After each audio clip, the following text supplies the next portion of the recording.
Zach Elliott at Feel Free to Argue. How you doing?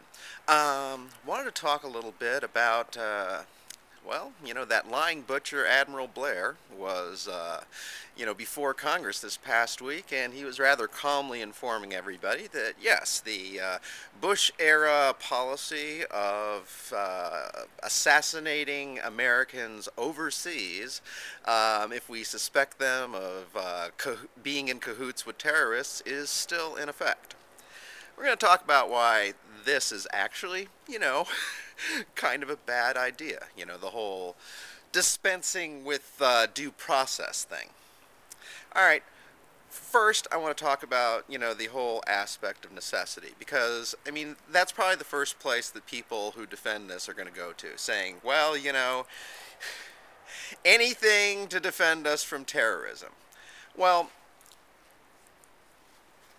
my feeling about that is, and it always has been this way,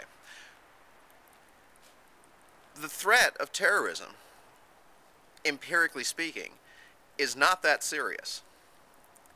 Now, yeah, people talk about loose nukes and stuff like that. Right now, the worst terrorist incident that we've had has been 9/11. That was 4,000 people. And I'm going to keep drawing this line because, I think it's important to look at it this way. With all the effort that we've put in trying to avenge those 4,000 lives, if we had instead taken that money and used it to make our country more secure, not in the pretend ways that we have, but in real ways. Because we haven't done substantial things about, protecting our harbors, which are one of the primary points of concern that were pointed out in the early reports talking about our weaknesses. Even, the TSA, as has been shown recently, has not been, serious about, addressing the issue. So if we wanted to take care of this problem, there are a lot of different ways that we could have approached it. One of them would have been just to give aid with no strings attached to the very people who attacked us. Why would we want to do that? Okay. My feeling is that a lot of the problems that we have come from trying to control the situation too actively. If we actually stood back and trusted in the people to solve their own problems with our assistance, and didn't try to control the shape of those things, we may not be entirely thrilled with the outcome.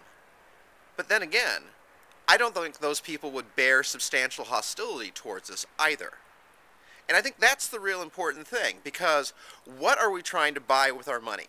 Are we trying to buy change in other countries, or are we actually trying to make ourselves more secure? I say that if we're trying to have the selfish goal of being more secure, then we can more safely, more sensibly pursue that goal by doing what seems to be counterintuitive and helping the people who are harming us. Because I think that will cause them to stop being angry at us. Not immediately, of course. It would take some time before they would actually believe that, no strings attached. But after they got that message, which of course involves us actually doing that, I think things would change. But let's talk about the real danger of this policy, of our extrajudicial assassination program. And this was something, I thought I was crazy to a certain extent until I heard Dennis Kucinich on Democracy Now! Saying essentially the same thing, which is, yeah, right now, it's already bad enough that we're willing to kill people without due process, despite what the Constitution says, because the Constitution doesn't say anything about you losing your rights to due process when you're in another country. All right? But let's assume for a moment that, we're all okay with this. What's to stop somebody from putting a cap in your ass here in the United States and then dragging your body across the border to Mexico, shoving a few pictures of national landmarks and a few pages from the anarchist cookbook in your pocket. All right, our forces found this guy in cahoots with terrorists in Mexico, and clearly he was, going to be, blowing up, the the Washington Monument, with this bomb that he had the plans for, and so, it's not our concern, how he got to Mexico, but once he's there, of course he forfeited all of his rights. Yeah. So basically, this isn't just an extrajudicial program that allows, the president or anybody the president appoints or the president doesn't want to get into severe trouble to kill whoever they want with like no, legal recourse whatsoever. It means that they can do it with anybody. Anybody at all.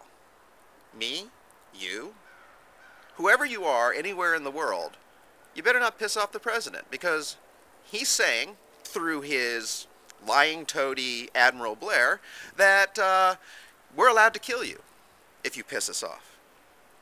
Now, they say they have a procedure. They say that we don't kill anybody for free speech. Well, how confident are you? And hey, if you're confident about Obama, think about Palin having the same power. Or even somebody crazier. Could happen.